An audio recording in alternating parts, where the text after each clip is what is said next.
Hello, everyone. Welcome to the Light Gate. We are coming to you live from the beautiful city of New Orleans in Louisiana at the United Public Radio Network at 107.7 FM.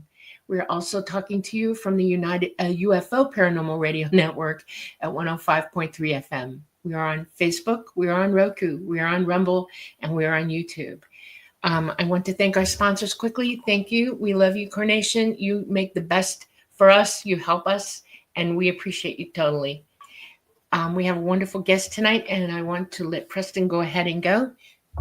Go. Thank you, Dolly. Thank you, everyone, for joining us tonight on, get this, it's episode 114 of The Light Gate. We're still going strong. Today, this is a pre-record because our guest is overseas, so we won't be able to interact directly with you guys in chat, but we still love you. And Dolly and I will definitely be there in chat to answer questions and interact with you that way, which is kind of fun in its own way. So yeah, this show is a pre-record. Do you want to give a shout out to you guys? Because it's because of you we do this show. We love you so much. I know we've got some regulars, so I'm being a little presumptuous here, assuming you're going to be watching this. But I do want to give a shout out to Brian Morgan and Teresa Levine, and Peak, and Louise, and who else? Sharice, Michael Kennedy, you're probably watching. Namaste, we love you so much. You're always so generous with your time and your donations. Thank you, Bob Thorson and Patsy Foister. Who else did I write down? Goyle. Heidi Goyle. Yeah, Mountain Dan, Kaleidoscope Eyes, Jamie Mashburn, all of you guys. Don't think that because I didn't mention your name, I'm not aware of you. We absolutely love and adore you. So thank you so much, you guys, for joining us tonight. I can't wait to talk to you directly in chat, but I'm so excited about our guest. I've been watching him for quite some time. He's been in this field, very prominent figure. Our guest, of course, is Yossi Ronen. Let me just tell you a little bit about him for those of you who haven't heard of him. Here, first, let me put up the little banner. So, let's see. There. Oh, no, it already was up. All right. Yeah, our guest is Yossi Ronen. He's the author of the amazing book. It's called One. I'll add that to the stage so you can see it. And currently, he's living in Israel. Our prayers go out to everyone in Israel. Peace on earth, we can do it. And just want to put that out there because these are tough times for everyone, I think, on earth. And peace, that's what we need. Yossi had a face-to-face encounter and communication with several aliens who appeared in his room when he lived about a year. This is in 1981 in Los Angeles, California, and this experience led his life on a new path. His interests have changed to independent search and learning in areas related to the encounter experience phenomena. And for years, he's written articles in Alternative Magazine in Israel, articles directly or indirectly related to UFO and contact or meeting the visitors, such as Alternative Medicine, Currents in Mysticism, Parapsychology, Oneness and God, and the Ancient Secret Hebrew Language. This is so cool how contact opens up people to all this knowledge. The book One, which you see here, is a summary of about 40 years of study and research in the world of spirit, cognition, culture, and the human spirit in the face of the contact, and to the information he received in the face-to-face contact with the visitors. The book opens a window into the understanding of the multidimensional consciousness and perceptions of the visitors and the relation to the development of our human understanding of reality and consciousness. In the book, Yossi describes his communication with the visitors in different states of consciousness, leading to insights into their perception of reality. This is so interesting. The encounter triggers a deep personal transformation, expanding the author's awareness and understanding of the existence, reality, and interconnectedness. Now, the book is available on Amazon. It's been very well received, and I just want to read this very brief snippet of a review, which I think gives some insight into how important and profound this book is. Here's the review. One of the most concise and readable books I've read so far regarding contact with non-human intelligence. beautiful and ultimately uplifting messages, and a message that I feel humans are obligated to take seriously, especially in these times. So there's just one snippet of the many, many wonderful reviews of this amazing book and Yossi's story. Let me just bring him on right now. Hello, Yossi. Hello, hello. Thank you for inviting me to your beautiful chat. It's really honor. Thank you. We Yeah, are honored. We are honored as well. Absolutely. it's an absolute pleasure. I'm so excited because I've been watching you for quite some time. I'm like, Dolly, we need to get Yossi on our show. So I'm just so delighted and glad and honored you said you agreed. And Thank you. I just can't wait. I'm really excited, honestly, because there's not a lot of people out there who are firsthand experiencers who have written books that are, well received and doing well and popular. And yours is right up there at the top. So what a treat for us, and I think our audience as well. Thank you. Thank you very much. Okay, now, like I told you before we started the show, I usually like to start the show by asking our guests, what was their childhood like? Were they skeptical of UFOs and the paranormal? What brought you to where you are today? Writing this book about your experiences? Because most people don't even talk about their experiences. It takes a lot of strength and courage to really come forward. And I'm curious about how that all, rolled out for you. Yeah. Well, I didn't have any aware experience with the aliens or UFOs when I was a child. I knew that I had only when I grow up and I done hypnotic regression. But it started only when I was 21 years old, when I was in Los Angeles, and I didn't know nothing. I mean, consciously, I was not even interested in that field. Wow. And not in the mystical world. I was very interested in science and electronics and this kind of things, and the contact, the meeting changed everything. So it was very surprising. And in the year, it was 1981, there were no internet. So I didn't know about other contacts that there were in those years because I didn't see it in the internet or something like that. Right. So it was totally surprising and life-shattering for me. I didn't know what's going on with me. In the beginning, I thought that maybe I was confused and I believe in my imagination, and because it was too far out. And yeah, I think a lot of contactees feel that way when it yes, happens. And you were quite young, 21. Wow. yeah. I had many years to think about that and to examine what happened. And I met many people in Israel, especially that had contacts similar like me, to help me to understand. I mean, in the beginning, I didn't thought that I'm gonna write a book. I was just curious to understand what happened to me and what happened to others that have this contact. So it helped me very much to widen my awareness about the contact itself. Mhm. And one important thing is that the aliens themselves did the contact with me in a manner that helped me very much to realize what's going on, because they really use my consciousness and they give me the opportunity to help to understand what's going on with my consciousness in the meeting itself. I find that extremely interesting. And I have two questions for you. Mhm. Before your contact, had you ever studied meditation? Were you ever interested in it? Transcendental, anything, any esoteric science at all before that time? No, I didn't do it. I didn't read. I was not interested in the spiritual world, but Mhm. it was all inside of me in a way that I was not aware, because there was one sign for that. That there was, when I was 15, something like that, there were a book that was spreading in the neighborhood. You know, someone goes with books and put it near the door.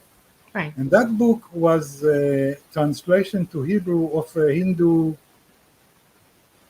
something that I don't remember either the name of the book. Mm-hmm. And I started to read the book. I didn't understand nothing, but my eyes start to tear from the text without understand.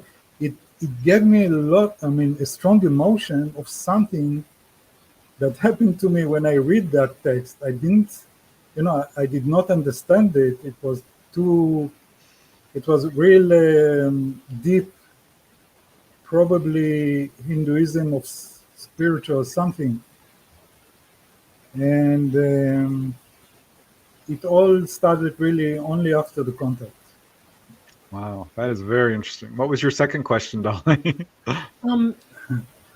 As with contactees, one of the things that ET looks at is that you're psychic. They can't contact you without your ability being wide open. In other words, you have to have the ability in you. It means your pineal gland can't be messed up. You have to have a natural ability. Did you notice at all in your lifetime that you might be very, very intuitive? Did you have this experience? Yes. Yes, I played with that with my friends. It amused me in a way that when we were playing, I could guess what we're going to see on the other side of the street. Children playing, and it was amazing me, and sometimes I was correct, and it was only playing. I didn't know that there is something.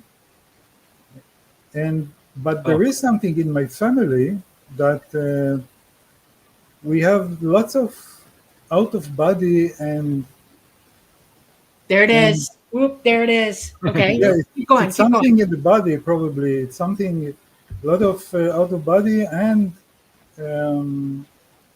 near-death experiences. All of them alive now, many years after that experiences. But it seemed that in our family, it's like a easy going from one side to the other. Yes. If I say it rightly, something like that.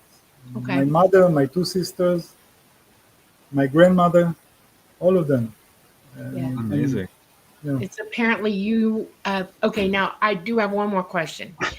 In the sciences, what were you interested in the sciences? What was your focus? I was really intrigued by nature. I wanted to understand how it works. It was a very how they live, eat, the sunlight, some things like that, and then there's some physics and this kind of stuff, theoretical physics, how it works, how it all works out. Yeah. You were literally woken up on purpose. That's what I was trying to get to. Well, when your contact happened at that time, was anything unusual going on in your life? Were you reaching out, or you know what I mean? At age 21, you said this is when. Yes. I didn't have something particular. Beside that, I had an urge to paint a couple of months before. Yep. Okay. I didn't know why, and I started to have a need to paint, and I painted things that I didn't understand. I understood the paintings only after the contact. It's like something. Wow. You were already being spoken to. You're just trying to express it out without knowing what you were doing yet. Yeah, what were you painting, or what did you figure out? It was an abstract, some not. My English. I'm not used to talk English. Only on this kind of podcast I talk English. So I understand. I talk slow. I'm sorry about that. No worries. No worries. Um, it was an abstract of something, but it was spiritual in a way. I didn't know that it's spiritual because it was like objects flying without touching the ground, like the picture on the wall, things that are not totally ruled by the ordinary physical laws, something like that. Yes. So interesting. Wow. Well, I would love to hear about your experience, your first one. Yeah.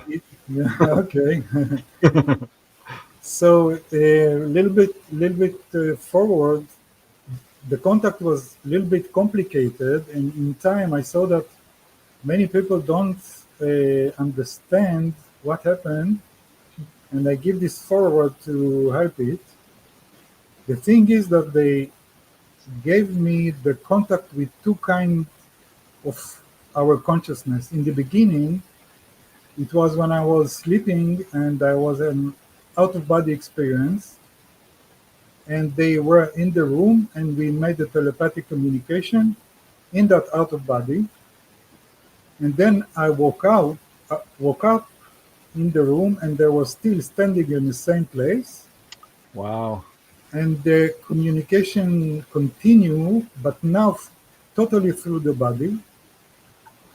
And that helped me very much to understand the differences and who they are and who am I and what is my consciousness, what are the limitations of my senses when I'm through the body, understand the fear, especially the fear, because the fear for me was very intense fear when I was contacting them when I was awake.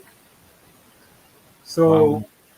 Yeah. so it all started when I came back from work with my brother.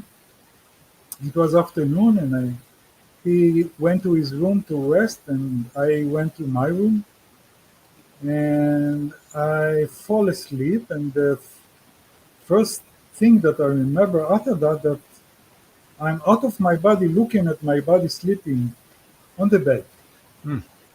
And my view was from the ceiling. I see the room, I see my body sleeping on the bed, and I had a very good feeling. And I knew many things that I don't remember now after I went back to the body, but I knew what's going on. I knew that I'm out of the body, that I remember.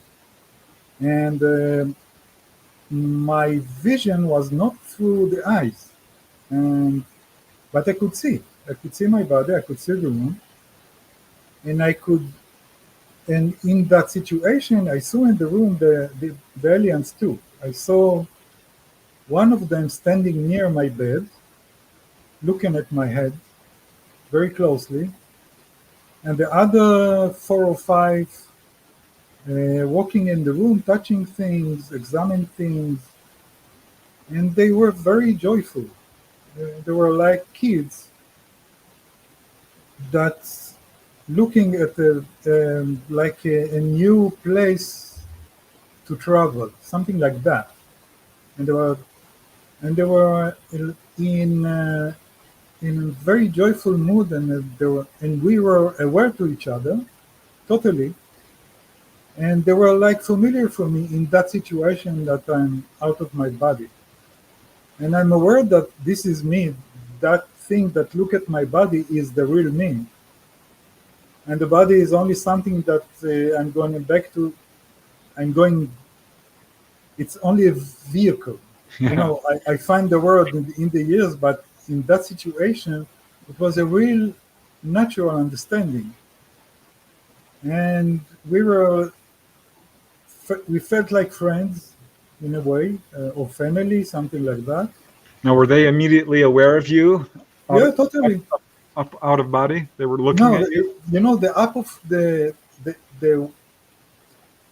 thing is that when the first minute of the out of the body, I didn't understand where am I, because I see the body on the bed and I'm above it, and I try to look for my hands and I didn't see nothing. I didn't see Yeah. my legs, I didn't see my body, and it Yeah, was weird. yeah, it takes a minute. I know. Yeah. It took time to get used to the feeling of being out of the body. Even it Right. was good, it was confusing. Right. So I wanted to make myself more comfortable. So it, it, it looked like I'm going near my bed. It was a table there, and I set myself on the table. It was not with the body, but my point of view changed by will. I could change my point Yeah. of view, and now I'm sitting on on the table, and look at them, and we are like laughing. We are communicating many things that I don't remember after I woke up, but Right. we were communicating and laughing, and then I realized that I'm going back to my body, and The other, I woke up and I heard my face was to the wall still, and the first thing that I thought it was, what a weird and wild dream I had. I dreamt that I'm out of my body, looking at my body, and some green creatures walking in the room, and then we are laughing with each other. We love each other, and what a weird dream. And then I heard a noise behind me, like someone is walking on the carpet or something like that. So I got a little bit tense because I remember that I locked the door and no one can go in, and my body is still sleeping. So I turn around, and the first thing that I see is that one that was standing near my bed is now looking at me very close to me, half a meter, Wow. standing there with his big black eyes and Is looking at this my image eyes. correct as to what you Yes, saw? this image that I drew this image couple of months after the contact, and I remained it like that. You know, the first sketch that I Yeah. done, it's a very simple sketch, but they look like that to me. Very Wow. long fingers. Uh, one was very thin, other was a little bit more chubby. They will look different physically, but the same color and the same skin that was not very smooth. It was like a little bit rough. They didn't have hair on the head. They didn't have. I think they had holes instead of ears, and the nose was probably like that, two holes, and the mouth was without lips, a small, like a very small mouth and without lips or something like that, and a Right. very long neck and Yeah. thin. And they were very gentle, very gentle, and the body. But in the beginning of my awakening of them was totally different experience from the experience of them when I was out of my body. Yeah. You I you was go from you go from when you're out of body, you're completely out of the third dimension. You have walked out of space and time, and you see all color, everything in a different way. Okay? It's like all perception is exactly as it truly is. When you're in body, you miss a lot of the details that you can see out of body. And wherever you pinpoint your location where you're looking at, you can see it very intensely, and you can also feel you said that it was they were very happy. You would only have known that out of body. You would not have known that in the body. In other words, they were connecting. We're higher consciousness. You're exactly correct. Okay, we're mm, not the body at all. Our physical brain is independent, like a computer, and we're the higher consciousness programming it and living and dwelling in it to run through the third dimension. You also said something else that blew me away when I first saw it. And that is, you said they looked green. That means you were in a fourth dimensional space with them, that they had created the environment in your room with you and brought you out of the third dimension and sustained you in the fourth dimension with them. You were out of space and time, even physically with them at the time, because they dead up look green. Absolutely. When I travel with them, everybody's green. When Wow. Everybody, when Wow. they come into the third dimension, they get more of a gray cast to them, like a gray with blue undertones. It's really weird. And the first time I saw the green, I was like, where are we? What are we doing? How is this happening? Why are you green? Okay. I remember that distinctly as a child. Okay. And it's like, of all the people that I've ever heard talk about this, you are the only one dead up, straight up, that I know without any shadow of a doubt that this is absolute direct contact. Because only you, by what you say, only a direct contactee would know that, the things that you're saying. And it's so interesting how this started with an out of body experience and then moved to physical. So when it was physical, were you feeling the same joy and connection to them? Not in the beginning. Not in the Yeah, beginning. it In the was great. beginning, my Yeah. body controlled everything, Yep. and the body, the instinct, and emotion, and survival mood was terrified Yep. from what he sees. Wow. He sees something that he don't understand. These green creatures. I didn't see pictures of them. It was 81, no internet, no nothing. They didn't know what I see. Yep. And in the first moment, I thought that I lost my mind. What's going on? I mean, or I thought that maybe I imagined that I wake up, but I still dreaming. I didn't know what's going on with me, so I pinched my hand, my leg, to feel the pain to understand if I'm awake or not. Wide awake. Yeah. Yeah, and I was totally awake. So what I think was important, that probably they do it on purpose to help me to realize the differences, because in the beginning I felt only a fear that was instinct fear from the body. The body was frozen, totally frozen, and I could barely breathe because of the fear.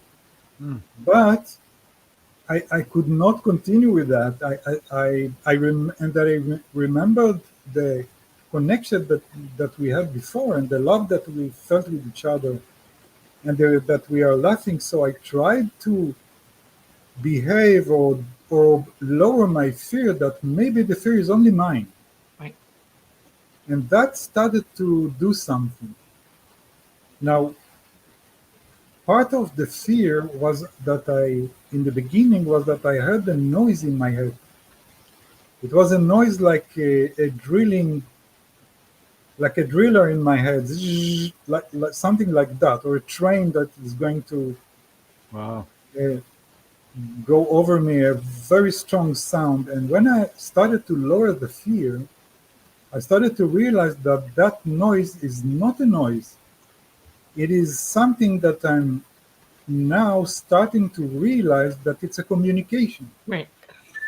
Oh, And wow. That's amazing. Yeah. yeah, when my body relaxed, he started to realize that it was a communication, and that communication was their consciousness trying to connect to my consciousness.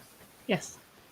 And my body translated in the beginning to noise because it didn't understand that. Right. The fear blowed everything to something very not familiar and very frightened. So they looked frightened to me. The Wow. noise in my head was without a meaning. It was only Right. threatened.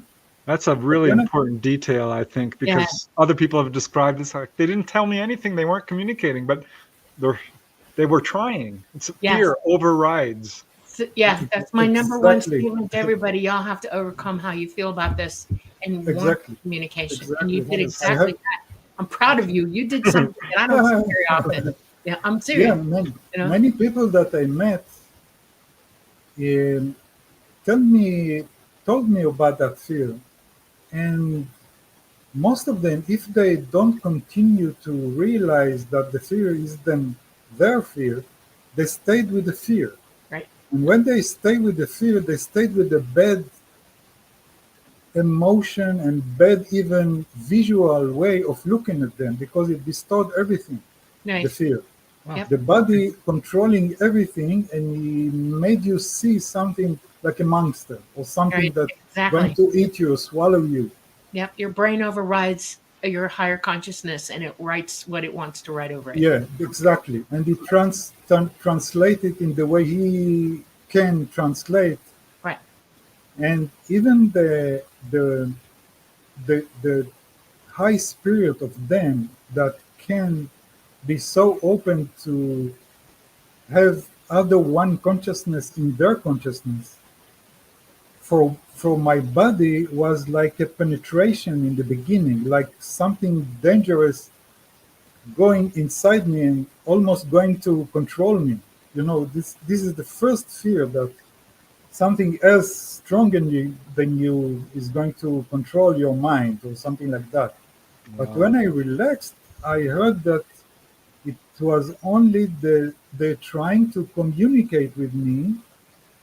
And when I relaxed even more, I started to realize their consciousness, because they were totally open. Yes. And their consciousness was really amazing. Amazing. Yeah. It was very quiet. No words, Right. no sentences, but totally I quiet I and used to without interpret yeah, it as yeah, I interpret it always as a phenomena of everything at once. In other words, they speak in literally to you in concepts, total concepts. Like you don't have to say one sentence to them. They're giving you the whole book all at one time. And once you get comfortable with it, you immediately begin to realize you're being given everything you want from their minds. And it's incredible. It's like walking into a wide open space and having the lights come on, and you get to know, wow, you know, This is they how have, communication is supposed to be. it's unbelievable when you communicate yeah. with them. So yeah, Yes, very close to what you said. I understand that, because when I mean, they are very humbled and without an ego, and that made yes, their consciousness totally open to each other.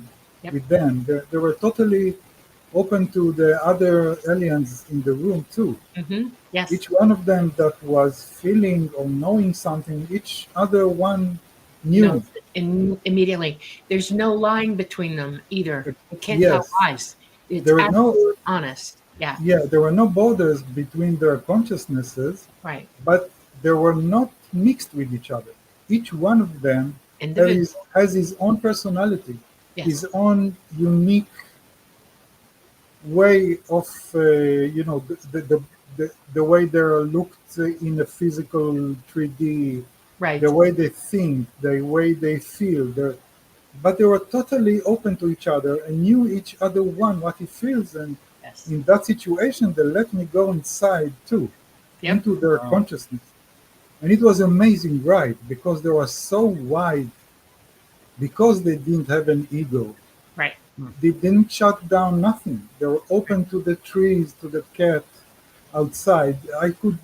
I could see what they see through their consciousness, and they Oh, could wow. see. I mean, I didn't have the ability to go so much, because it was new for me. But I realized that they were totally open to very wide consciousness, and very calm, and Yeah. very peaceful and Yep. loving.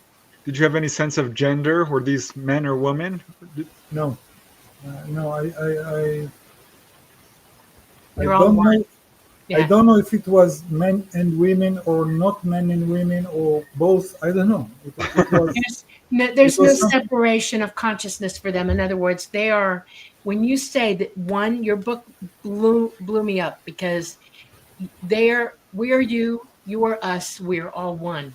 That's what I was taught with them from an early age.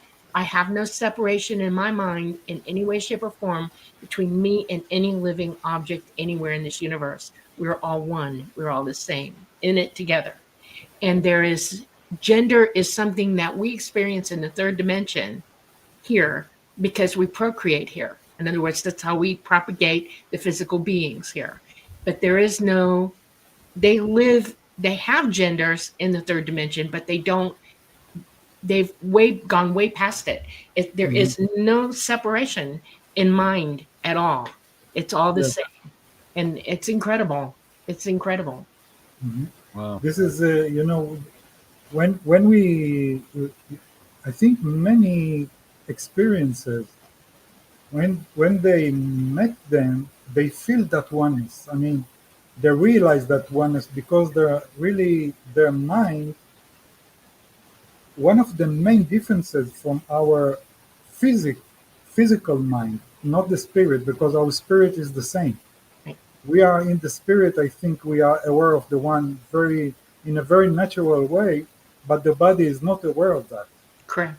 And this is something that, and this oneness is not like we think maybe that it's a blur of something that is not divided to things, because when we think about one, we don't think about borders, and this is the real essence of the one. But in the one there are personalities, many personalities, and but they are all joined together to the one experience of consciousness, and they have the ability and they can choose to be wherever they want with their consciousness, to go there and to go there, and they are all open. And this is the real oneness, that it includes everyone.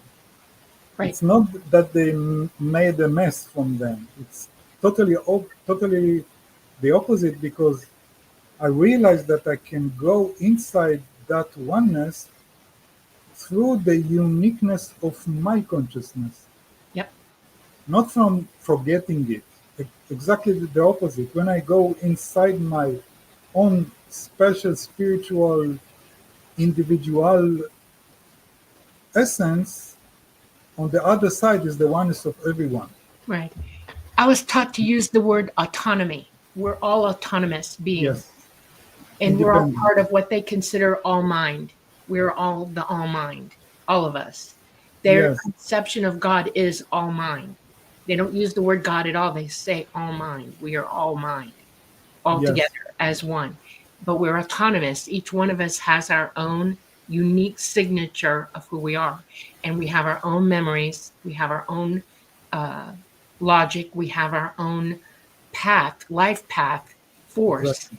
And it's we're challenged to learn all that is knowable, know all that is knowable before we proceed to go on to any next level of anything.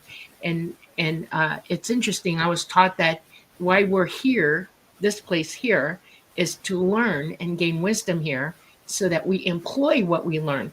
Because all mind knows everything. When we're out of body in the all mind, okay, we have We're connected to all of it. all of it. We have any knowledge we want. All the knowledge. But living physically in a body gives our autonomy, our ability to become wise with it and to use it properly and to employ it properly. That's the most important thing we should learn here. And they want so bad for us to come to this understanding and knowledge. Well, I think that's why your book is so important, because this Yes. is exactly what you're talking about. So Yeah. I'm curious. So this experience starts, you hear the buzzing, you realize it's communication, and you become connected to them. What did they communicate to you? How did this unfold? Well, it was very, it was not like for instance, in the beginning, I had question in my head to them, like the question was, who are you, or where you came from? You came from a different star. That was my question in my head. I didn't talk. I knew that I didn't have to talk, and they answer without words. The answer was exactly with my with my question. I had the answer because we are connected. And what I understood now that I interpret to words is that they explained me something very crucial that helped me for many years to understand what's going on with the body. They told me, you are translating the field that you cannot understand with your body, you translate it in the most close way to what you know in your ordinary life with your body. Right. So that's why you think for something very far and different and strange and alien as a different star. But actually, we are from a different dimension. And that teach me a lot, because if I think about what it is a different dimension, it's not a different physical place. Mm-mm. No, it's not. It's And right where you are. You're yeah, in it. it's right everywhere. Yes, exactly. We're It's all on top everywhere. of each other, literally. Yeah. Yes, and it's something that probably our consciousness can go and be there. Yes. And maybe there is a part, I'm sure about that. I think that there is a part in our brain, our physical brain, maybe the right one, the right hemisphere is connected to this oneness all the time, and it's connected with like our soul, or it doesn't matter how you call it, but the right side of the brain is connected to that. And but we most of the time aware only from the left brain, the left hemisphere, and the left hemisphere have to translate to a form everything that it's like you have a experience of the oneness, but from your left brain, when you wake up and try to realize what have you experienced, the left brain try to give it a form, give it a Right. size, a place in time, place in space, to Name understand it, everything and everything. Yeah, Yeah. give it a label. to give it to Everything give it we a learn. definition Yeah. of something. Everything we learn here, we paradolize every new bit of information that comes in. We write it into our minds from our perspective, our own unique perspective. And you're right. If you're right brain, you're more creative. If you're left brain, you're more analytical. And one will cancel the other one out, given half the chance without enough information. And it is amazing because in your mind, you have a pineal gland, okay? That's your transmitter to your consciousness from your physical mind and your soul, your Yeah. consciousness. And so you're working with everybody's working with a brain that's like trying to conceptualize and understand what they're seeing, but they can't get past what they already know because they're writing it from that perspective. That's why religion can be dangerous. That's why politics is dangerous. That's why hate is dangerous and fear is dangerous to the physical mind, because it doesn't give you an open window to perceive and understand, because you're locked into only that which you know or want to know. You don't have an openness. It's like a belief system overwrites Yeah, everything. it does. And Yes. it is And I think, hard. Yeah. yeah, and I think this is the challenge of us now, is to communicate the left brain to the right brain, Yep. and have it the communication a bit by bit, on a slow path that will not be confused, because the right brain see the oneness, and the left brain cannot handle it, and we should do it, but we can do that, Yes, and you can. this is the work of the body. The body should do that in a way, our left brain. Yeah. And I when agree I 100%. Yeah. yes, and about religion and God, there was something that when they let me go inside their consciousness, I was curious to find where it all came. I mean, all the consciousness and love and good feeling and trust on everything, and it was weird because it's like they was totally innocent. Yes. I was wondering why, how can they be so innocent? And and they let me go inside their consciousness to look for it. And Wow. for me to look for it was to find where it begins in their consciousness, Okay. and where it all, what gives them that confidence. And I went inside their consciousness, and it was like going into a tunnel in and I saw like a bright light on the end of the tunnel. That was the source of that Right. love that they feel. And when I realized what it was, that light was like the source of their existence in the way they understand that, without understanding in the way we understand. Right. And that source was the love that they are aware that give them life. And I was aware too that this life is the essence of everything Yes. and give Wow. life to everything. Right. And it's the feeling was the most strongest love that I felt ever. Yes.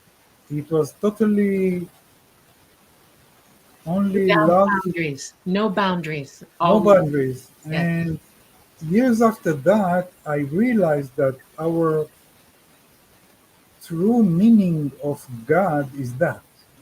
Yes. But in the work in the translation of the body and people and humanity that try to use everything for power and for that they can change even that to have a God that say you should do that and not do that and but the thing is that each one of us has this communication to that one God, and Right. it's written even it's written in the Bible. Like when I after That's that years true. after that I opened the Bible and I start to read, I realized that the name of God is one. So Oh, straightforward, but we translate it. It's like in the Bible, they mean that there are not many gods like the pagans thought that there are many gods, but then the meaning in there is no, the meaning is much more deeper. Right. This one God is the oneness of everything, and He is the source of Right. our existence. Right. Ego and power, unfortunately, can take over a person's mind and drive them to want to do three things very fast. And that is to label everything, because you can't control anything unless you can label it to other people and make them believe in that label, so you can direct them where you want to go. We are instigators, physical instigators of ego here where we're at, and we don't it has been lost to us uh, for eons that we have to stop thinking or letting our bodies override what we want, what we really, really want, need, and should have for ourselves as people, and living together and wanting to be together. And amazes me. And the second thing that comes up that I was taught by them is that once you start on that path, it's very hard to walk away. And then we have people showing up in our history like Buddha and Jesus and a few other people, Abraham, uh, all the quite a prophets, few of them, all of them, actually. Yeah. who are trying very hard to say, listen for a minute. I want you to think this one through. You have to let it go. You have to accept that it isn't what somebody's telling you are, it's who you really are. And if you give up all of that, you can find this. In other words, that's open to you. But you have to let it go.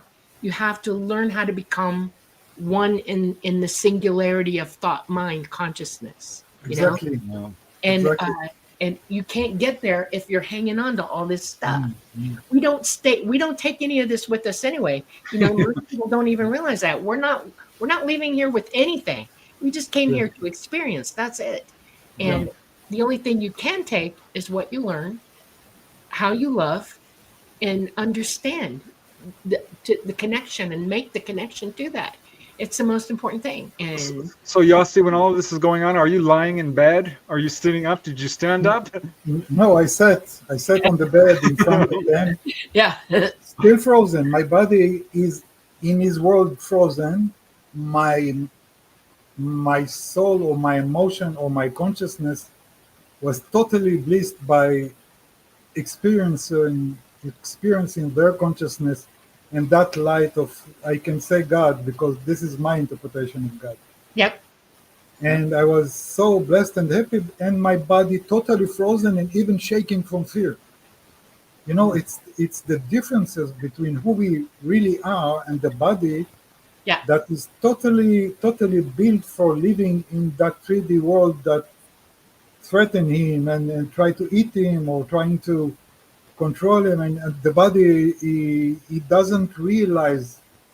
And maybe it's, you know, it's the nature thing for the body to be like that because protects him Right. from dangerous things. Right. Yeah. Well, this is a dangerous place. It Yeah, does. and oneness for the body can be very threatened because oneness is not dividing things, and you have to know where is the road and the car that can hit you. Trembling. Yes. Exactly. It's Yeah. not oneness there here. So the body has to be like that, but develop the way to be in that duality and make the duality in a very special way. You know, the yin yang and the Star of David talking exactly about that. You know, the Star of David is two Triangle. triangles Yeah. that are the opposite for each other, The but triangle. they Yeah. are perfectly Wow. Yeah. Balance. on each other, and Yeah. the middle of both of them is the same place, the same one. That's right. The middle of each triangle that is totally opposite from each other. Yeah. Now, when you think about that, all of our physical world built by this duality and the connection of the duality, like men and women, when they are go inside of each other, they have new life. Right. The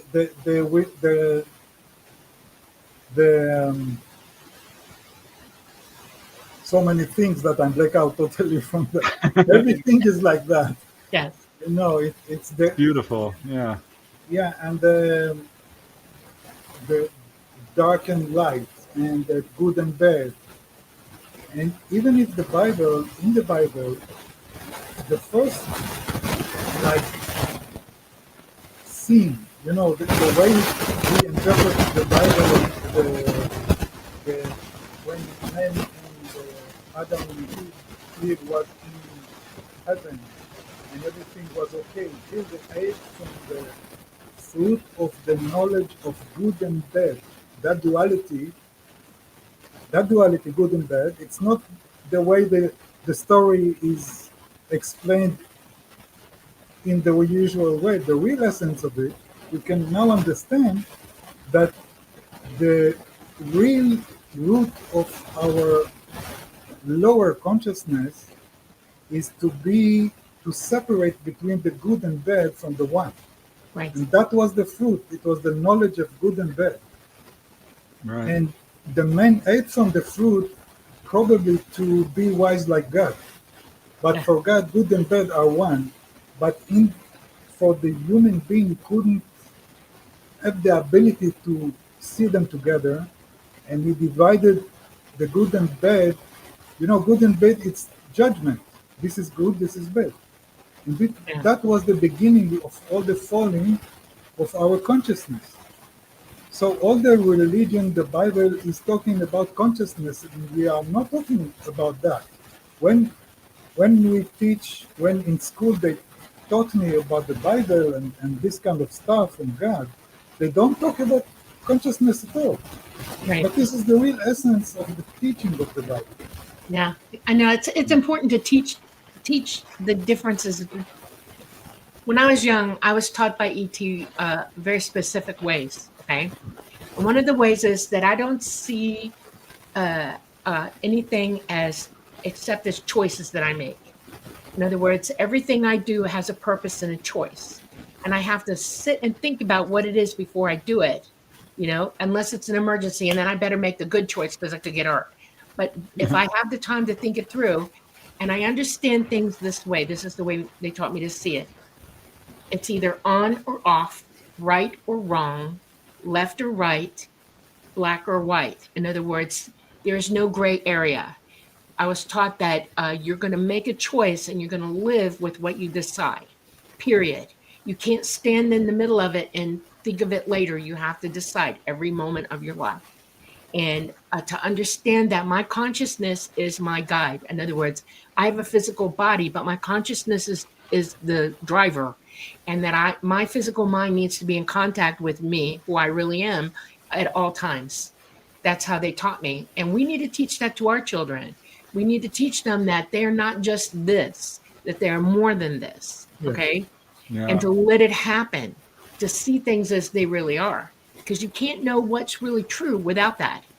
Okay, you can be lied to, you can be all kinds of things. You can be pulled away from the truth. It's crazy how that goes on. And our societies for a long time, hundreds, thousands of years, have blocked us from that communion with ourselves, and with the Almighty. Which I think is one of the main reasons so Yeah. many people are being contacted. Now, I'm curious, Yossi, Yes. how long did this experience last? And here's another question: Did you ask them why me? Why did they tell you? Why did they contact you?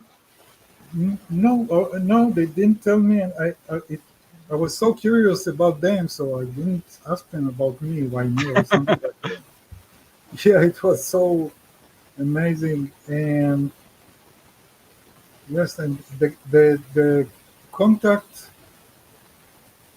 stopped when I, when they let me go inside their consciousness, and I met this light of God. It was so strong that the love that I felt was too much. Oh, I started to feel that I cannot handle it anymore. And Wow.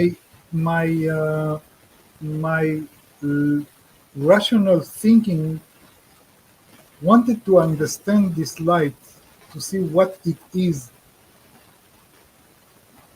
And I realized that the aliens that let me go inside of them and know that started to be worried about me doing that. yeah, they would. Yeah. For them, this light was everything, and was not concept with the idea. It was everything, and with no way of describe it, or with no borders of my thinking to find the border to understand it. So they realize that I'm not doing good with my consciousness, that now suddenly have the freedom to go and feel so much strong, like frequency or love, and they stop the communication. Wow. But yeah, but before they left, they gave me a vision in a different way than usual vision, usual communication, because the communication was totally without forcing me of nothing. It was only at my free will to go, Right. Exactly. find, to search whatever I want. They were totally open. But now, before they go, they like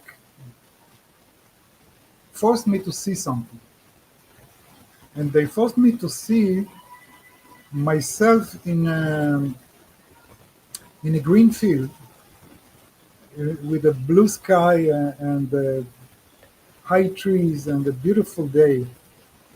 And a couple of cows were standing near me. I was standing there too. And a couple of cows were standing there eating the grass. And suddenly I hear a noise from the horizon, and a strong fire came and burned everything, and the cows that were looking at my eyes in the instant that they were burned from the fire. And I left with a very painful feeling of why I was not, why did I let that to happen? Something like that. Yeah. Why we human don't realize that this beautiful earth, beautiful place, is in our hands, and with our hands we burn it. It was not a prophecy that something like this going to happen. It was only No, we're poisoning ourselves. We're burning up every opportunity we have here to be healthy, whole, learning individuals, that we are giving it up on our own. We, all of us, by choice, by our choices, no matter how those choices are made, we're deciding not to be in contact, not to know the truth, not to live in peace and harmony on this planet, in health, in joy, literally in joy. We're supposed to be here living joy and learning, Yeah. and that's a hard lesson. They gave you a hard lesson, to zap Yeah, you with that one. So That's they're a yeah, basically saying it's our responsibility. I heard that many contactees, many experiences have almost the same. One with fire, one with water, one right. they like they're trying to wake us up to understand not that this will happen, but there is a potential that we can ruin ourselves. Yes. And they try to wake us up because probably we can do that. We can damage ourselves, and no one gonna stop it. I mean, not the aliens and not God, because That's God our gave us function. the free will to do whatever we want, and we are in this playground of You absolutely have that correct. Yeah, Yeah. It I've is. heard the It same is. thing so I many know times. people tell me all the time, why can't ET come and help us? yeah, It's like, you don't understand. We are responsible for ourselves here. yes, We have yes, autonomy, and we're the ones that decide yay, nay, or maybe here. And we all have to work together in love, in consciousness with one another to do the right things with one another. It's a big deal. And it's hard. It's really hard. How do I put this? I sit sometimes and I think, why?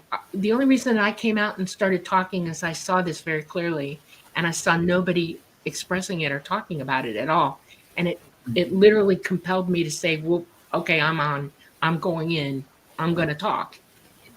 I'm going to voice this to everybody. I have to. I can't not do it.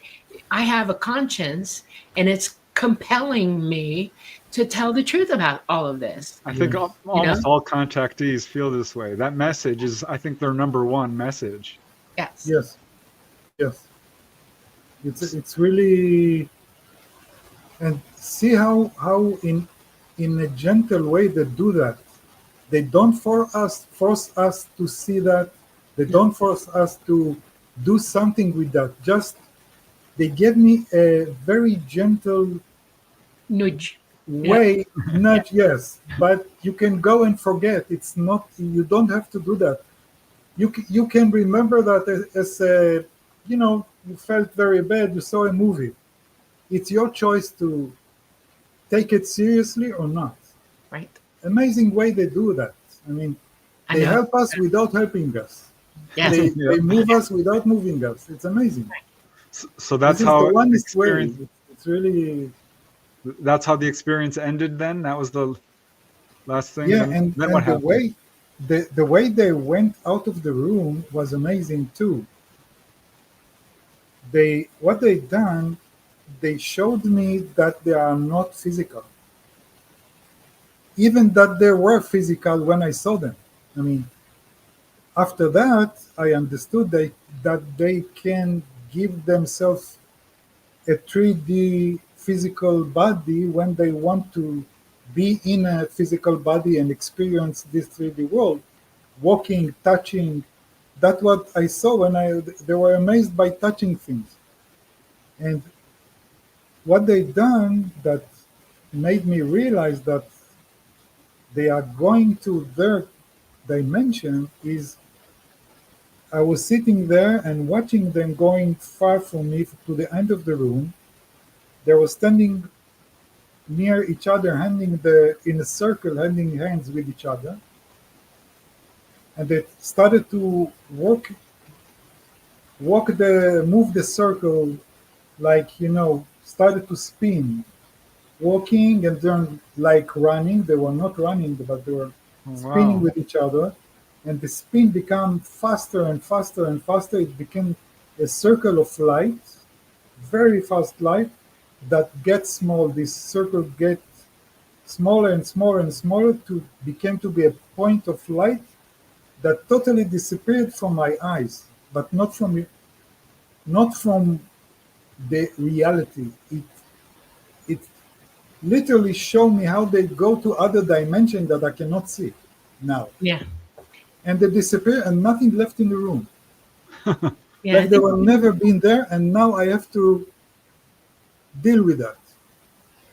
And it was very fun, very, very confusing for many days and months, and even the first year were very confusing from good and bad together, because when they left and nothing left in the room, I was totally feeling blessed by the love that I felt from them, and the love of God that suddenly I realized, and now I know.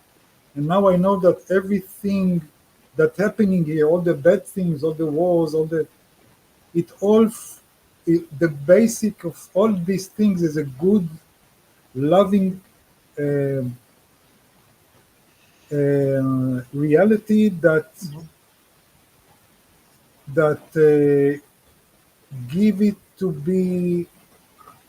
give the existence to happen the way we want and the way we choose, for the good and the bad.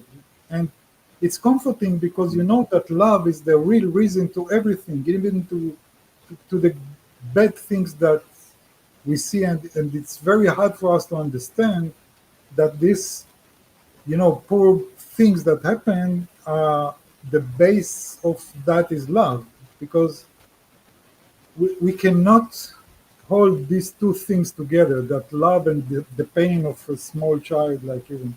But it's all happening here in a real good reason to happen. Right. And so what did you do after? I mean, that must have been like. Yeah, where did you go after that? well, yes, the first thing that I done when they left, I shouted without meaning to shout. I mean, the body in a second relaxed, because the physical closest to them hold my body in a very fearful instinct reaction to them. And when they left, I suddenly, my body relaxed and a shout came out. Wow. My brother came from his room. What happened to you? Why you shout? I couldn't speak. I mumbled something like I had a dream or something like that, and gave me a glass of water, and I went out of the room and sat on the chair out of the apartment. It was, near it was a ground apartment. Yeah. And I was sitting there and trying to understand what happened to me. It's a big deal. It's not easy. It's not easy, because what you saw, once again, there were no movies or pictures of them, and I didn't heard any story of other one that saw these creatures. The only logical thing for me to complicate about that I had an imagination of something. Mm-hmm. I was not on drugs or something like that. Right. So I thought maybe I got lost. My mind got... I did too. Yeah. If I was crazy or not. Yeah. No, there is no other explanation for that. Yeah. In the other hand, I was totally happy. I was totally in love, totally in confidence. And even that love and confidence was, I doubt on that feeling. Yep. Because I thought it's not rational. So I was imagining love. I was imagining, our body goes straight to ground you on the floor to behave like a creature that have to survive, and not too much spiritual. This is the body that try to control everything. Right. So were you even thinking these were aliens at that point? It was maybe, if it's real, it's amazing, and I didn't know what to do if it's real. I didn't know what to do with that. If it's not real, I was started to feel bad about myself. If I had a moment of out of my mind, maybe my life is going to be, Yeah. So I started to feel very bad, and I looked at my hand, and suddenly I saw that the skin of my hand looked different. and I can see, like I'm looking from a microscope to my even cells of my skin, and I looked at a Wow. tree, and I realized that I can see differently Yes. without my glasses. Yep. I could see very far away, Yep. in a very focused way without my Yep. glasses. Yep. And even more, when I look at the tree, it was vibrating like in a conscious way. Yeah. You see the energy of it. Exactly. Literally. It almost looks like when I look, I'm in this all the time now. I've had so much contact and been with them so much that I can't see normally anymore. I do not. Okay. My physical eyes don't look for me as much anymore. It's all me doing it, my consciousness. And I can see the pinprick of every single color there is in every single particle of our existence, all the energy of it. And it moves, it vibrates, it's constantly moving. Nothing is still 100%. I see it breathe. I see it change. Yes. I Yes. see it. And I have to be careful when I'm walking through things because I'll walk into things because I think, I'm not kidding you, I lose the depth perception of it. It's 5D to me, 6D, not 2D, 3D. And I'll not gauge myself properly and walk into a solid object that is not solid to me at all in my eye. And I turned into a giant klutz because of it. And I had to sit there and think, I, this. You sit there and you go, wow, and it's like, how do I understand what the heck this is? Where is my perception going with this? I mean, I was walking through a transit of existence that I wasn't ready to start yet, and yet here I am. I'm going through it, you know. Mhm. And I really did feel crazy. I thought, now I've lost my mind. That's why I became a nurse, because I thought I was nuts. I took psychology as well. And I was trying to figure out, am I nuts or not? What the heck? I Wow. mean, it So really that's weirded pretty me much out. what happened to you too, Rossi. This started you on Yeah. a search for meaning. Yeah, to understand what's going on. Yeah, In Yeah. that yeah, in that situation that I'm sitting and looking at the leaves of the bush, I didn't see only the color of the leaf. I could hear the sound yep, of the color of the leaf, yes. and Synesthesia, big time. Yeah, exactly. yes, And I had many experiences yeah. uh, having anesthesia all of their life.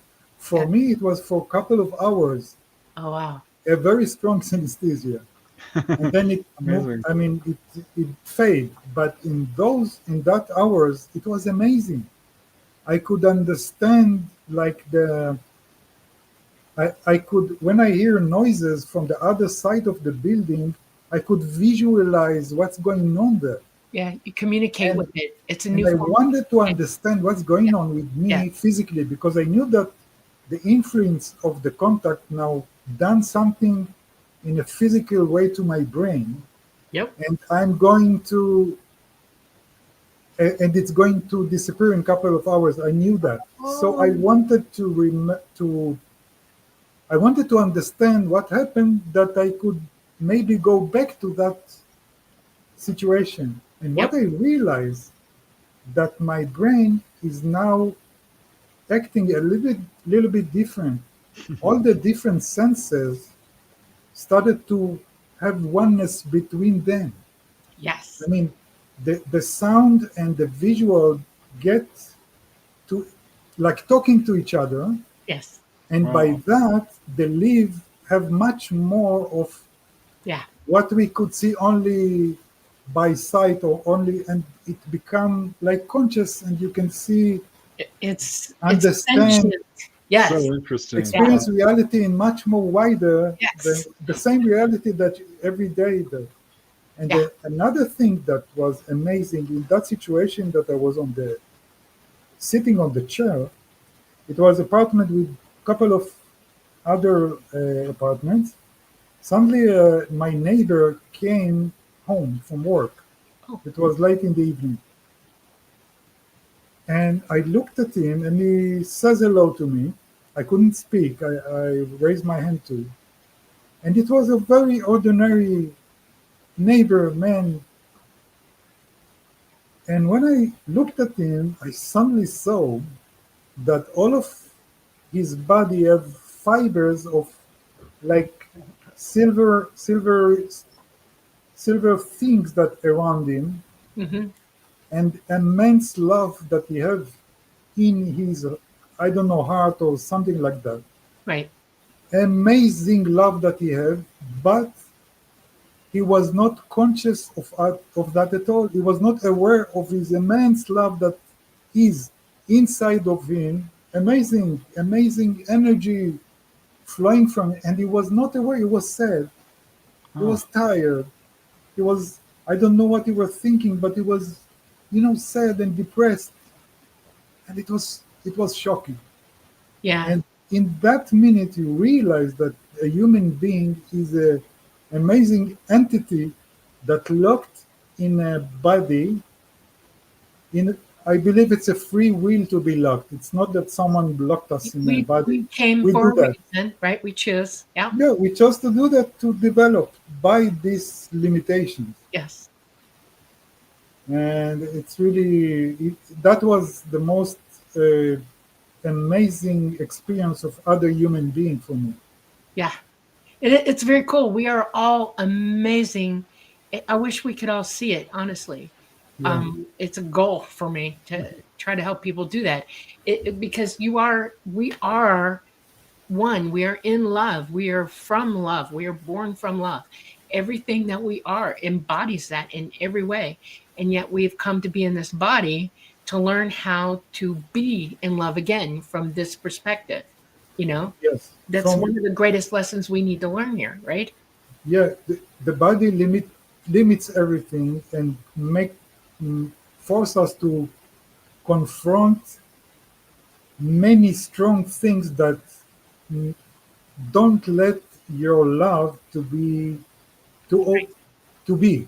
Right. And the strength that we do in this situation to feel love is the development of our consciousness, because Yes. the consciousness, when it was before we came to a body, probably cannot do that, because he is in the oneness. He is totally on the bliss in heaven, wow. and Yeah. it doesn't have to do. So he stays with God and with that happiness, but probably the entity, the soul there that want to develop, you have to go to a place that going to trigger the force of to be more than what it Yeah. was.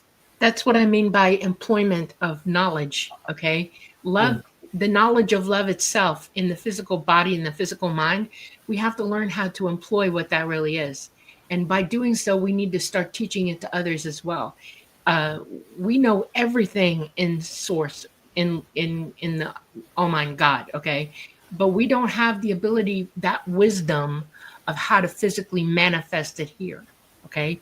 And we have to learn how to do that. Yeah. We have to learn how to employ that knowledge and use that knowledge with one another and evolve with it, because that's what we're required to do. That's what we choose to do while by coming here. And it's really hard to teach that to people. You know, they look at you like you're crazy and it's like, no, no, no, no. Well, this is one of the burdens that Yeah. so many contactees have. So that brings us to my next question. What encouraged you to come forward and write a book about this and speak to others? Because that's a big step. I mean, Yeah, a that couple of takes a things. lot of courage. Yeah, well, in the beginning, I didn't talk about it. 5 years, I didn't talk it to nobody. And then years after that, uh, I I told that only to very close people. You cannot talk about it on work or something like that. But when I got older and I knew and I saw so many people that have the same experience, and they were confused. And when I talked to them and I just told them my story, just told them how I could, how there is a way to look it from a different angle, angle, it helped them. It helped them to realize that really maybe the fear was their fear, and Yeah. they have the memory, and when they go back to the memory, they can heal themselves. And this situation gave me a kind of responsibility to do that book, because I know the connection of the aliens with us is very crucial. It's very crucial, especially in this time that we are really on the edge of destruction. And the contact with the aliens can be so much benefit for us, and they're trying to help us. So I felt like almost, whatever will be, I will do that. I will write it, and I will give it to people. And and it's now a couple of years after the book is out. Many reactions to the books are like that. Like they saying that. I had many experiences, and I couldn't really understand what's going on there, what happened to me. Is it was, and yours, and when I read your story, you read the book, I could really understand now what happened to me, and it helped me very much. Many people told me that, so I know that I really succeed, at least do that. That it gives many good opportunities, a good potential to people to look it from the bright side and not from the dark side. Right. This is the change that we can do. With you and with your podcast, you do the same. You tell the stories of healing, and it's amazing. People have the chance to look at themselves and see that healing when they met the aliens or met something ordinary in life. You remember them that they have this force of healing, and Yes. that's why these stories are very important to our culture now. Very important. Wow. How did you come up with the title? I mean, the title is just perfect. One. I mean, was that something that you just came to you, or? Because one was the main thing that they taught me in a way.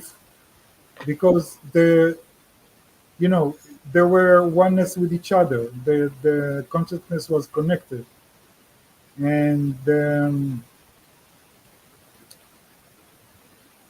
this is, if we can, in a very simple way, talk about the differences between their consciousness and our, is that their consciousness is one with everything, including us,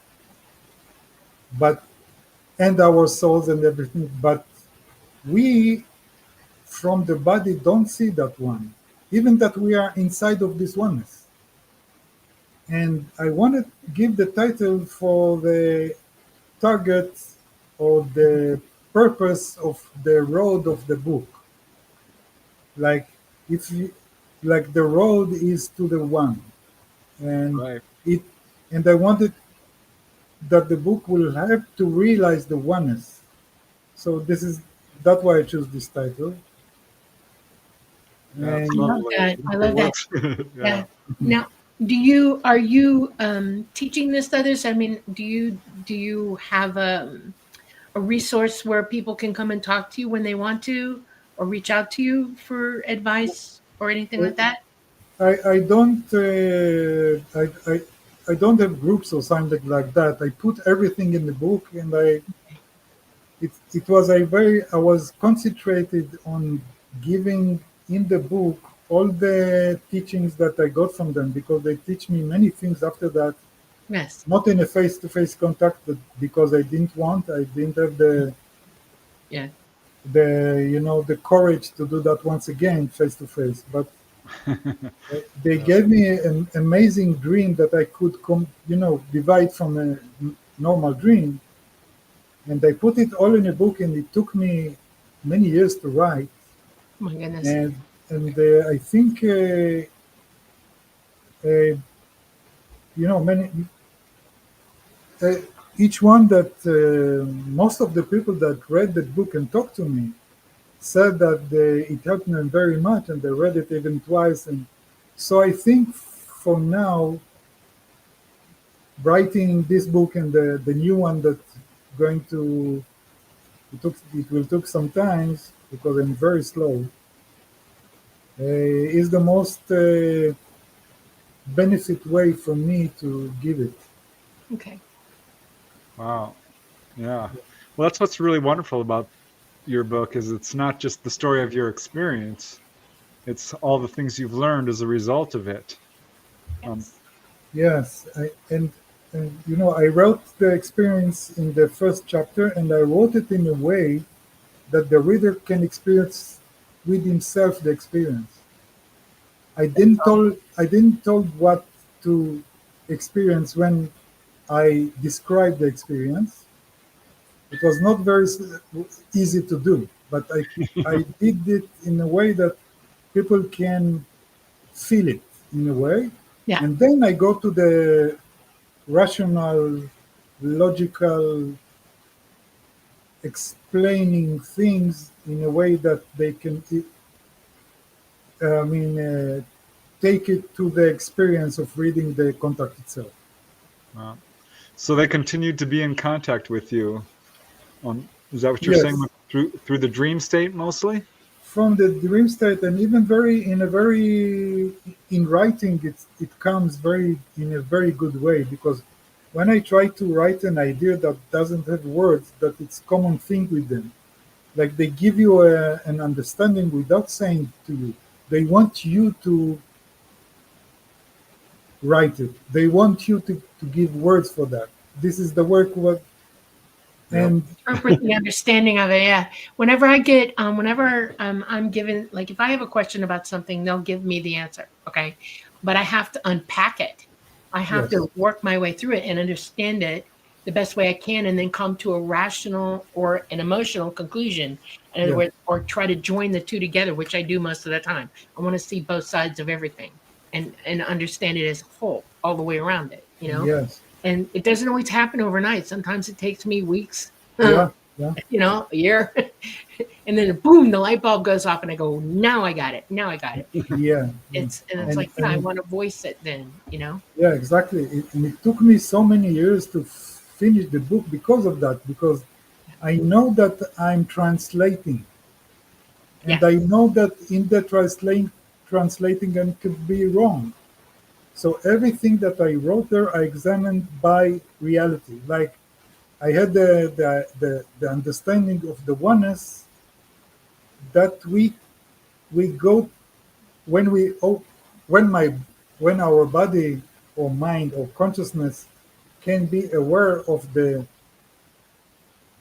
right side that is open to the all of the oneness, it chooses something to this real life. Like you Yes. see all the potentials and you choose.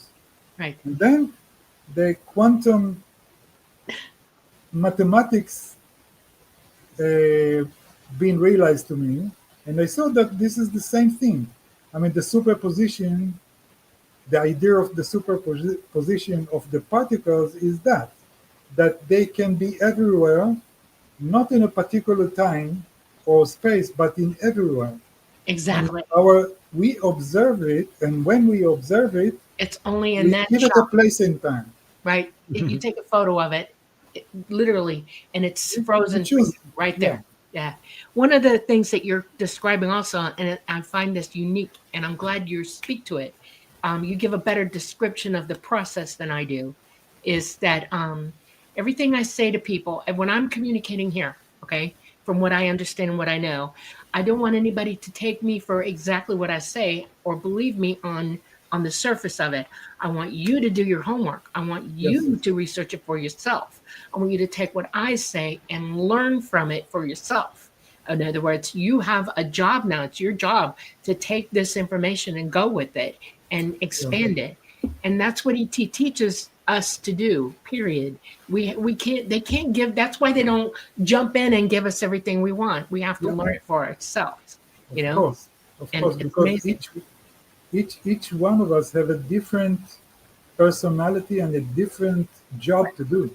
That's right. And he is very each one of them is unique, and Yes. because of that each work is different. Yes.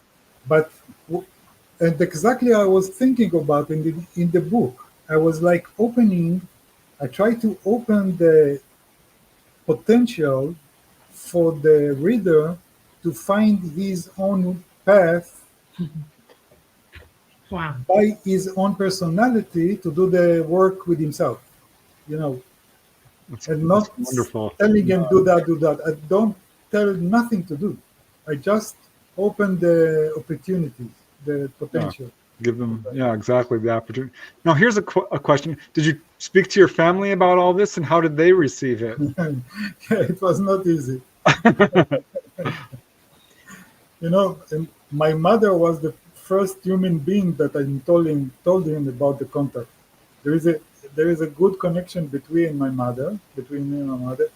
And when I came back from United States after a couple of years, that I decided to talk because I realized that whatever I understood was real and right, and even the interpretation was right.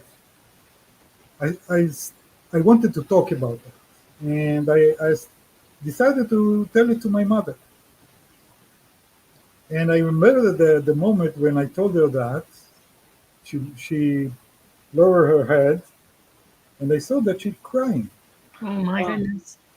I told her she was crying because she told me, I realized that you had drugs in the United States and it blew your mind. My Oh, mother told me that. Yeah. I was ready for that. I was ready for that. okay. I know it was not, it was, I know the reaction because if I didn't have this experience and someone else would telling me that, I would say the same to him. Well, listen, go to a shrink or tell me what did you take? Maybe I take two. You know, it's something Yeah. like that. You have to find out what's going on, right? Yeah. Wow. But it took a couple of years after that, and now it's totally different because you know in the television, all the History Channel and all the programs and other people started to talk, and there are books. So now they are appreciated and Oh, wonderful. I'm glad. yeah, but you know, still don't. Writing is not giving you money. Go find a work and Right. find work. Yeah. Yes, you're Don't exactly waste your Well, right. time. yeah. You don't Yeah, have another job. That's right. yeah, I understand that too. You know, Yeah. it's natural. It's not going to make you a millionaire. Not Yeah, yeah. no. Well, there's a few who've made money off this, but no. So Maybe here's another question, which is kind of out of left field. But have you ever seen a UFO or a craft in the sky? I saw a craft, and I don't know. I don't know what I saw. I think I saw a rectangular on the beach of Tel Aviv when I was on the beach, and it was amazing because my sister was there, and I told her, look. She looked at that and said, "Hey, weird," and keep on doing like whatever she done. Yeah. Yes, and it was amazing, and I forgot it too. You know, I saw that.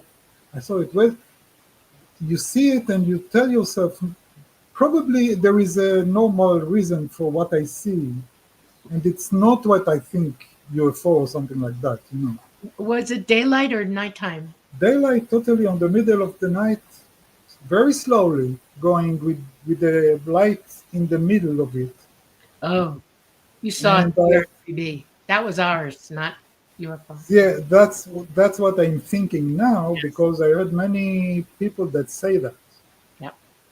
and probably we have some kind of craft, but maybe it was not a UFO.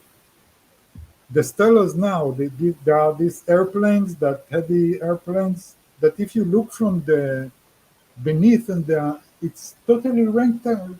Yep. Yep. Yep. in the sky. So I don't know. It was maybe. UFOs are not matte black, ever. Yeah. Yeah. Yeah. They don't have the middle light, and they don't have red and green lights. Or I didn't so much UFOs, but maybe this is what It's interesting because contact can take so many different forms. A lot of Yes, contactees never see a UFO. that's right. That's and true. They don't need to because they're Yeah, I mean, contact is contact. I don't need a UFO to come over to see me for me to be in contact with who I'm in contact with. Okay. right. I mean, I talked to two sisters. They had repeated contacts with the gray, but they didn't think so because they never saw a UFO. So they yeah, weren't like, how do I interpret this? we are not looking for that. I'm not looking for a UFO because I Doesn't believe that they can, because the aliens, those that I saw, could manifest themselves in a physical body. So even that they are from a different dimension, maybe they can manifest UFO in the way they can make a body to themselves. And Yeah, maybe but this is, there is a question many ask. Many say we don't know if there are ETs like extraterrestrials that came from a different star, like I thought in the beginning. Yeah. The others say no, they probably came from a different dimension. And the others say It's a they little bit of maybe came both. from a different time. Yeah, yeah, we're not all evolved at the same time, okay? And I there are think ETs who are in the third dimension with us who do come here. There are those from the fourth dimension, fifth dimension, even the sixth dimension that come I here. mean, we ourselves are interdimensional. Right, we are. You're an intimate yeah, dimensional being, and it's a mix of contact. yes. I And think that I think that we can look at it from the oneness point because yeah, if we think about these aliens, that they are very developed creatures that they can go in and out of physical body like us when we born and die, maybe they were in a certain time in a planet yes, and grow in a body and they got very high spiritual consciousness ability and go out and in from the body and go out to travel other entities like us. yep, So Yeah. it's the same so it's the same other dimension and ET and right, different time yeah, and different. Well, some of the saints could do that. They could leave their body and manifest a physical body somewhere else yeah, yeah. Yes, yes, by yes, location. Yeah, my main contact is a fifth dimensional being, and he's really actually non corporeal, but he has evolved to the point that if I need to see him in a physical body, he will show me himself in a physical body. And I finally gave it up and I said, I don't need it anymore. I'm older now and I don't need to go there anymore. But he's done that for me and he's shown me several different lives that he's lived throughout the universe, in different forms. And he can manifest that way anytime he wants to.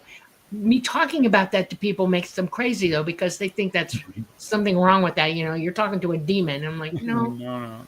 no. oh, But So, yeah, so Yossi, did the ETs ever give you a name? Did, these 4 or 5 individuals you saw, did they have names?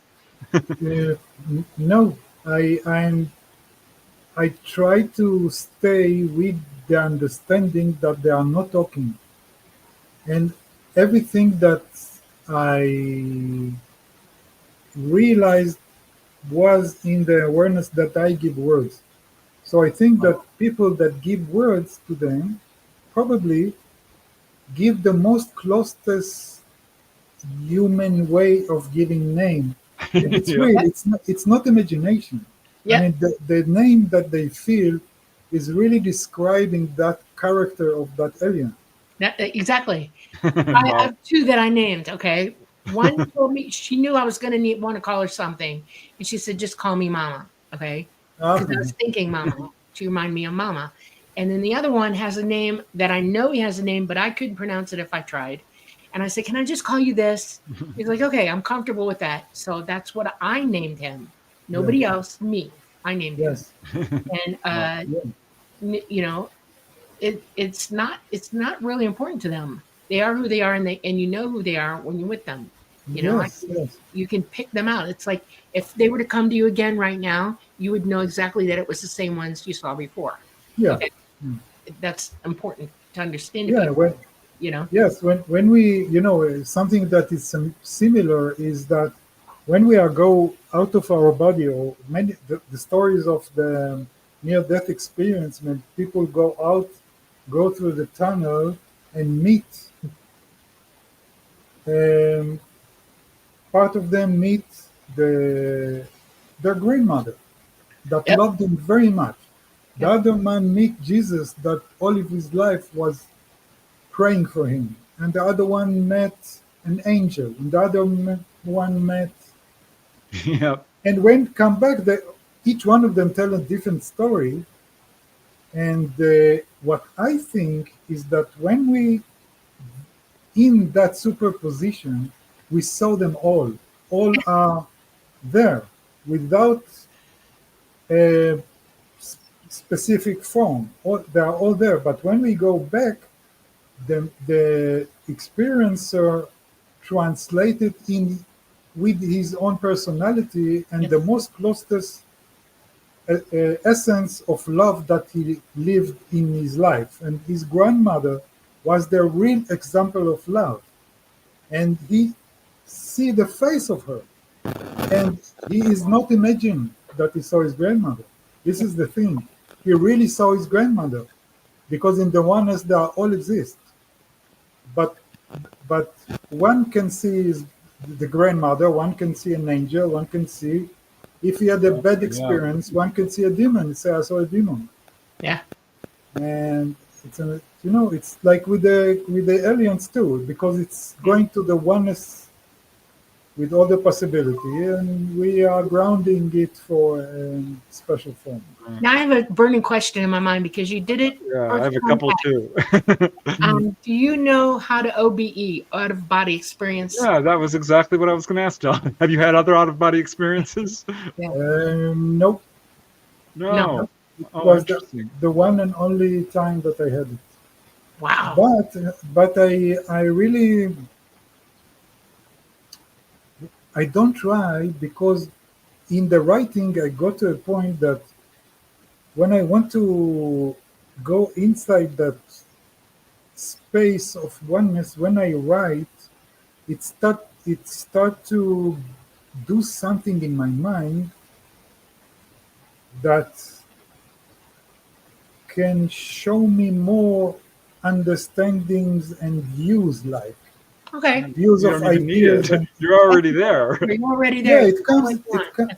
Yeah, and each sentence give a more. It's like growing like flowers, and from one root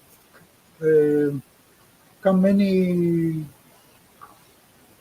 So Yeah. it's the same for me, Branches. Yeah. like going out Now, of the now body. here's the other question. Since you're not OBE, one of my experiences, and now because of what I'm able to do and everything, is I experience oneness all the time.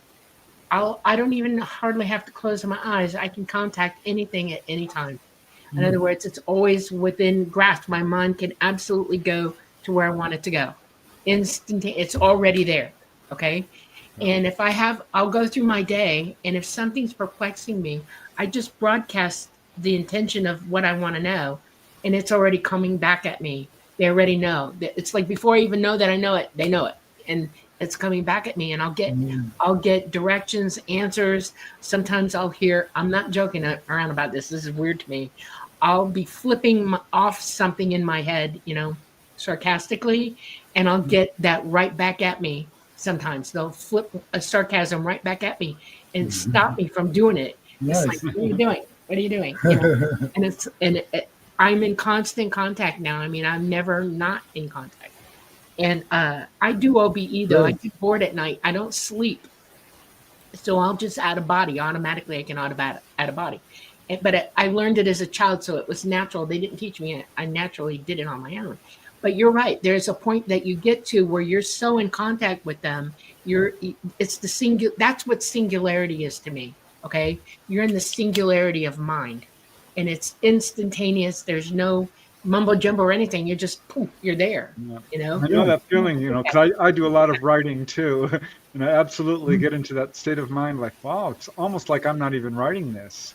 Yeah. Yeah, and it's flowing. It's like stream of water that when you push it a little bit, and then that it flows by itself if you don't Yes. Right. stop it and you don't go the other and do something else. It Exactly. started. It's It's like your continuing painting, which you did right before the contact. It's the same sort of thing. Yeah. It's like, where is it It's coming through. My great grandmother, who was very, very psychic, told me once, she said she knew I was going to have a child long before I did. She told me when it was going to happen, that I had to name her after her and all this other stuff, right?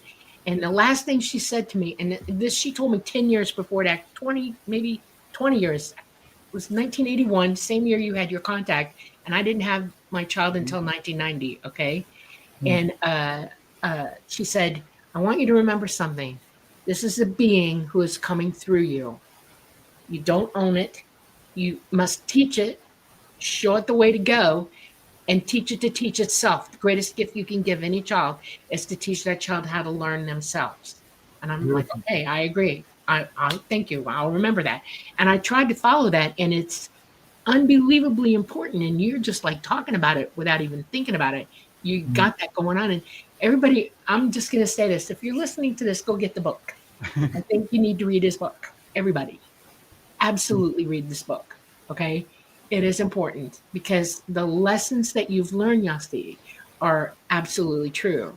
You know, you're bringing absolute truth out. And Yeah, it's amazing because a lot of what you're telling Dolly has already told me. Wow, Especially, wow, amazing. yeah, but Yeah. you know, not a lot of people have the clarity that you have. right. So it's really refreshing to speak with you. It's just No, I'm excited. lovely. It's almost like having contact. It's amazing. Okay. It's wow. I do have another question. You know, I was in LA in 1981. I was Wow. like probably just a few miles from you. So I'm wondering, you know, do you remember like the street you were living on, or Sepulveda. oh my gosh, Ah! Really? I Really? was a few miles away. Yeah. Wow, wow. You know what amazing that that I heard from many people that live in in the valley that they have some kind of experience or saw UFO in the valley. It seems that the valley as a I mean, and then I was thinking about the name Los Angeles, the city of angels. Maybe Yeah. this is the real essence of the name that they gave it then. Hmm. Yeah. From history, that place was visited. Yeah. Maybe maybe it has a portal or something like that in that place. Focal point. It's an energetic area. Yeah. Yeah, Sepulveda has, you know, that's a pretty densely populated area. So this wasn't out in the country, right? This was within the city itself.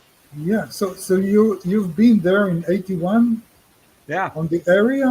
Amazing. Oh yeah. I've crossed Sepulveda probably, I don't know, 1,000 times. I Yeah, know driving to work and back or something. Yeah. So And you of were a course, child. How old were you then? I was young. 1981, that would have made me, let's see, You were a 65, child. 75. Something. Yeah, I was 16 in 1981. I think 16. that's right. 65, 75. Yeah, 16. 16. Wow. But You've yeah, I been lived living there there. for years and years. You were living for years there? So Oh yeah, from yeah. 1971 until recently. So Yeah. I know the area very, very well. Yeah. He was in Reseda. Last house he lived in was in Reseda, off of Reseda Boulevard. You know. Yeah, which Yeah. is what, maybe 2 miles from Sepulveda. Yes, yes. Amazing. Wow. Well, we have just a few minutes left. I do want to thank you so much, Yossi, for coming on. Yeah, I definitely want to Can encourage we have everyone. you back again, please? I would love to And have you back again. of course, it's very joyful to talk with you too. We have a very good vibrations together, and we talk about. So, are you working on another book? Did you say? Yeah. Yes. Yay. Yeah. That's awesome. How long before do you think it comes out? What? How long do you think before it comes out? I don't know. I'm so slow. It's all And right. I'm checking everything that I wrote, and I'm judge it all the time. So Oh, Take time. and what's it about? It will be probably a more development of the first book. I don't know how to divide it for couple books because they are the same subjects, but even deeper and simpler to use. In the first book, I didn't give any suggest any idea what to do, and here I want to do something like that without telling what to do, but more practical. I Okay, will try to do it more practical and less philosophical. that's fantastic. That's wonderful. Wonderful. That's Yeah. teaching. That's awesome. You know, That's wonderful. Oh, I'm excited about that. All right. So, do Okay. you want to tell people how they can reach you? We did put your links in the show notes to your website and to the book, but it's oh, always good amazing! for Thank people you.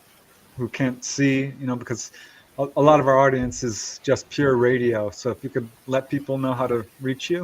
Beautiful. They can. I mean, if the link is there, they can, and they can.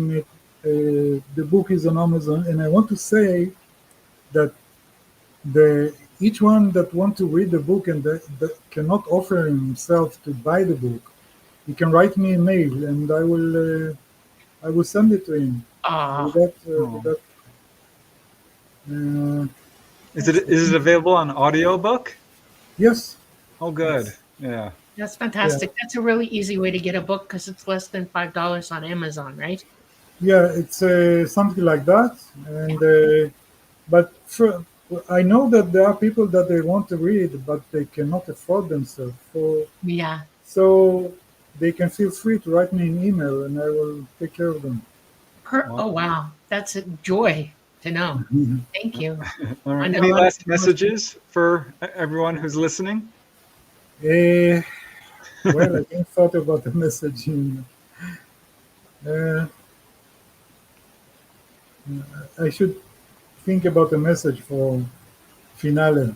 Next time I will do that. Well, love is the answer. I think That's right. Yes, pretty much exactly, that Peace, exactly, clear. love, and love. exactly. Yes. Yes. Absolutely. Try to find it in yourself and on the other one. If you find it, you find your love. Like That's you right. find your light, your awareness, your. I mean, to see the light in the other one is to be lightened. This is the thing. Yep. Wonderful. Thank Well, you. thank you, Yossi. This was so much fun. I'm so glad we had the opportunity to speak with you. Just, Yeah. Absolutely. you're an Absolutely. Pure amazing joy. guy. Thank you. Thank you both for the opportunity to talk with you. Thank you. Thank you. All right. Well, thank you everyone for tuning in. We truly appreciate it. We love you all. Thank you guys I know some of you probably made donations. We're very humbled and grateful for it. So thank Yes, you you for in that. chat. Yossi, on the night that we premiere this, we'll send you links for that. If you happen to be awake, you can come on to the Yeah. link At like and 4 a.m. but we have lots of Ah, listeners who are very, very loyal and they will be asking questions like crazy. No for the kidding. chat, you mean? Yes. For the Yeah. chat. Yes. Yes, I will try to do that. Yeah. Okay. Yeah. Thank you. Tell me when it's We will send you Yeah. the links. yeah Absolutely. will I'll be let you awake. know the day before and then, Yeah. Great. an We'll hour make sure you're before. not. Give them It 20. will be interesting for me very much. Yeah. All right. Yeah. Well, thank you, everyone, for joining us on the Lightgate with Yossi. We appreciate your loyalty to us, and we hope that you had a really good time with the show and that Yes. we all want you to know the truth. Namaste Yeah. to everybody. We Peace love and you. love to everyone. That's right. Peace and love. Mhm. We've been talking to you live from the beautiful city of New Orleans in Louisiana on the United Public Radio Network at 107.7 FM and the UFO Paranormal Radio Network at 105.3 FM. We are coming to you live from Facebook, Roku, Rumble, and YouTube. If you heard us on the radio, you can always go to one of the other platforms and physically see the uh, replay of us all on the screen. We love you all and good night. Good night, everyone.